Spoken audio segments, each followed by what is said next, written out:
നമസ്കാരം കൂട്ടുകാരെ, ബിഗ് ബോസിന്റെ ഒരു ഞെട്ടിക്കുന്ന പ്രൊമോയാണ് നമുക്ക് ഇപ്പോൾ വന്നിട്ടുള്ളത്. അതായത് ബിഗ് ബോസിൽ സൈക്കോളജിസ്റ്റിന്റെ കൗൺസിലിങ്ങിന് ശേഷം സിബിൻ വളരെ ഹാപ്പി ആയിട്ടാണ് ബിഗ് ബോസ് ഹൗസിനുള്ളിലേക്ക് വരുന്ന കാഴ്ച നമുക്ക് കാണാൻ സാധിക്കുന്നത്. എന്നാൽ ഇത് അധിക സമയം നീണ്ടു നിൽക്കുന്നില്ല.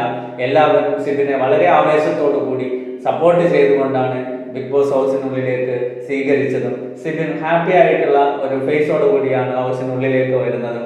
എന്നാൽ അതോടുകൂടി തിരിച്ച് സിബിന് വീണ്ടും മാനസികമായിട്ടുള്ള ഒരു അസ്വാസ്ഥ്യം അവിടെ അനുഭവപ്പെടുകയും ആ വീട്ടിനുള്ളിൽ സിബിൻ കംഫർട്ട് അല്ല എന്നുള്ള രീതിയിലുള്ള ഒരു ഫേസ് റിയാക്ഷനാണ് നമുക്ക് കാണാൻ സാധിക്കുന്നത്. അതിനുശേഷം വീണ്ടും സിബിൻ കൺസെഷൻ റൂമിലേക്ക് പോവുകയും അവിടെ നിന്ന് സിബിൻ ബ്ലൈൻഡ്സ് ഒക്കെ ഇട്ടുകൊണ്ട് പുറത്തേക്ക് കൊണ്ടുപോകുന്ന ഒരു ദുഃഖകരമായ കാഴ്ചയാണ് നമുക്ക് കാണാൻ സാധിക്കുന്നത്.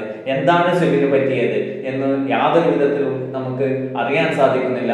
പക്ഷേങ്കിൽ ബിഗ് ബോസിന്റെ ഭാഗത്ത് നിന്നും ഒരു പ്രമോ പുറത്തുവിട്ടിരിക്കുകയാണ്. സിബിന് ബ്ലൈൻഡ്സ് ഒക്കെ ഇട്ടുകൊണ്ട് പുറത്തേക്ക് കൊണ്ടുപോകുന്ന ഒരു പുതിയ പ്രമോയാണ് നമുക്ക് കാണാൻ സാധിക്കുന്നത്. വളരെ മാനസികമായിട്ട് തകർന്നിരിക്കുന്ന സിബിനെയാണ് നമുക്ക് ഈ പ്രമോയിലും കാണാൻ സാധിക്കുക.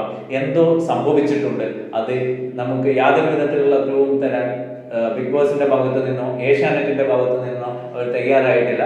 പക്ഷേ വീട്ടിൽ എല്ലാവരും വളരെ സങ്കടത്തിലാണ്. കാരണം ബിഗ് ബോസ് ഹൗസ്മേറ്റോ വിധത്തിലുള്ള യാതൊരു വിധത്തിലുള്ള പ്രോബ്ലവും ഇല്ല എന്ന് പറഞ്ഞുകൊണ്ട് തന്റെ പ്രശ്നത്തിന് കാരണം വേറെ എന്തോ ആണ് എന്നാണ് സിബിൻ പറയാതെ പറയുന്നത്. അതായത് ബിഗ് ബോസ് ഹൗസിനുള്ളിൽ നിന്നും സിബിൻ പുറത്തേക്ക് പോകുന്ന അതീവ ദുഃഖകരമായ കാഴ്ചയാണ് നമുക്ക് കാണാൻ സാധിക്കുന്നത്. നല്ലൊരു മത്സരാർത്ഥിയായിട്ട് കപ്പ് ഉയർത്താൻ ഏറ്റവും സാധ്യതയുള്ള ഒരു മത്സരാർത്ഥിയായിരുന്നു സിബിൻ. പക്ഷേങ്കിൽ എല്ലാം തകർന്നു പോയിരിക്കുന്നു. സിബിൻ ബിഗ് ബോസ് ഹൗസിൽ നിന്നും പുറത്തേക്ക് പോയി.